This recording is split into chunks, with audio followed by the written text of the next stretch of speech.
Hello there, it's Andrew Lynch from Andrew Lynch Golf, and I've got a swing analysis and a tribute really to the late Calvin Peete, who passed away the other day. And he was a very underrated golfer. He came from humble beginnings. I think he was the eighth of nine children, cotton picker. Then he became a salesman. He had a broken front left arm there at the elbow that was badly set, so it was permanently bent. And as I say, he became a salesman. He became quite successful. He had a couple of properties, and because of that, a couple of friends, because he had a little bit of time, they said, "Why don't you come out and play golf?" And he said, "No, why? I've spent 10 years or more getting out of the sun. You want me to go back in the sun?" And that's what the story says. And he went back out in the sun to play golf. He said, "I played one round and I was hooked." And the rest is history. 12 PGA Tour titles, 2 Japanese Tour titles, 2 winning Ryder Cup sides. One of those victories also was the Tournament Players Championship, TPC, and also the Varden Trophy. I think he was the straightest driver on the tour for 10 years on the trot. So let's have a look at this swing and what he did right, because he obviously did a lot right in his swing. Well, he's got a lovely setup there on the right. I've put the lines in on his tush line, his front of hip line, his cap, his famous trademark cap. Wouldn't it be nice if Tiger wore one of those caps in his next tournament as a tribute to the players that came before him and paved the way? That would have been a nice tribute from Tiger. And also on the shaft line. Now, I've also got a line on the top of a mountain there in the distance because the guy zooms in on this camera. So the shaft line changes because of that zooming in effect. So let's have a look at the swing. You can see there it zooms in, so that's why that line's going up. I wanted you to notice that. So now I'm stopping it there because that's just past. There we go. You can see that club is vertical. This is one of the things that Calvin did well. I want you to try this next time you go to the range, is when you've got the club in that position, there is no weight. The weight is all kind of straight down. And because of that, your grip pressure can stay the same, which means your big muscles can be in charge.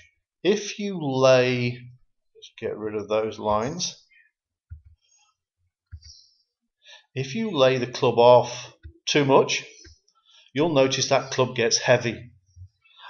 Because of that, your grip pressure will increase. Once your grip pressure is increasing, you're using your forearm muscles, then you're using your biceps, triceps into your shoulders, and before you know it, you're not using your lower body anymore. You've just got a hands and arms and upper body swing. Calvin didn't do that.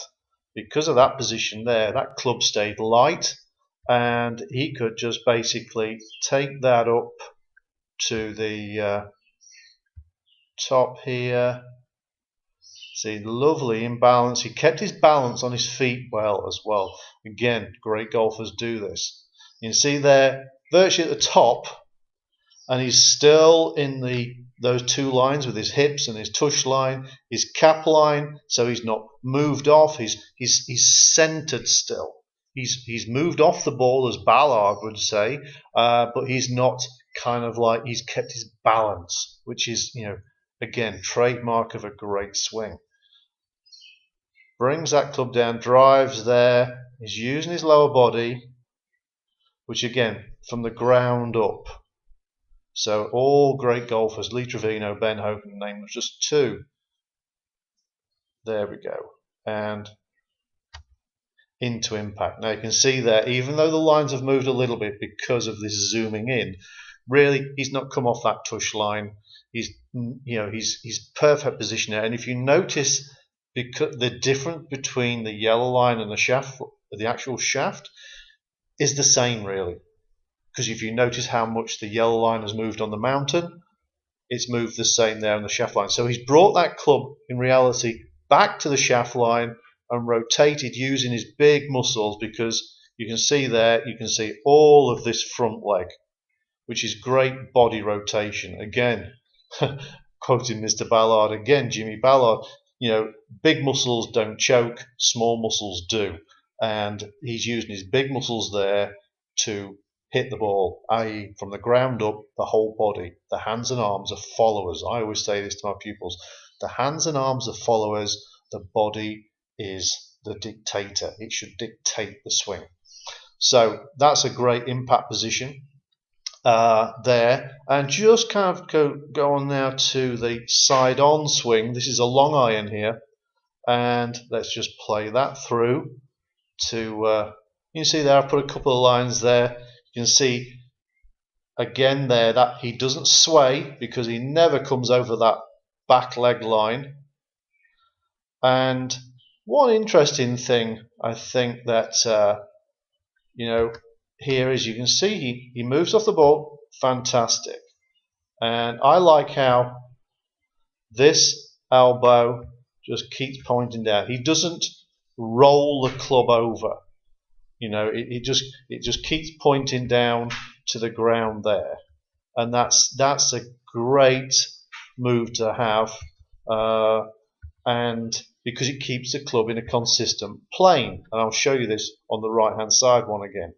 So taking him through there, you can see how before he just reaches the top, he's actually moving from the ground up again, back, push, and then starting to rotate. Now, what's interesting with Calvin is, and you'll find this with slightly shorter hitters, Calvin was a slightly shorter hitter, is his head has moved, obviously, this side of the line.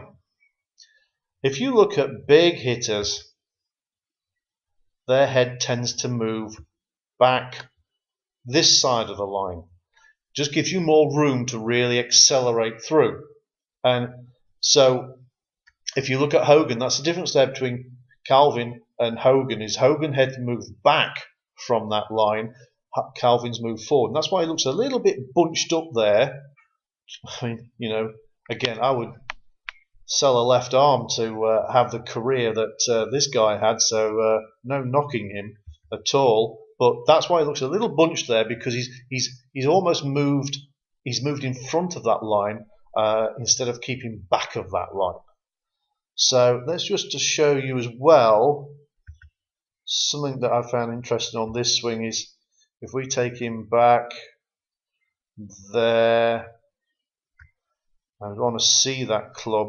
So there, you can see again, he doesn't rotate the club. In fact, it pretty much there. I do believe that's the angle. If you notice his there. So he's playing pretty much a square to square type of method there. Again, which is very consistent, the hallmark of Calvin's game. I think his swing, there's a lot we can learn from it in here. It was a fantastic swing. I think I never saw Calvin or heard of Calvin throwing a golf club, cursing, acting up on the golf course. He was a gentleman and he played the game as it should be played, and just took his anger out, if he ever had any, on the golf course itself with birdies. So he had a great attitude, a great mental attitude, and a very good swing. Rest in peace, Calvin. I hope you're playing some golf up in heaven, and take care for now. Bye.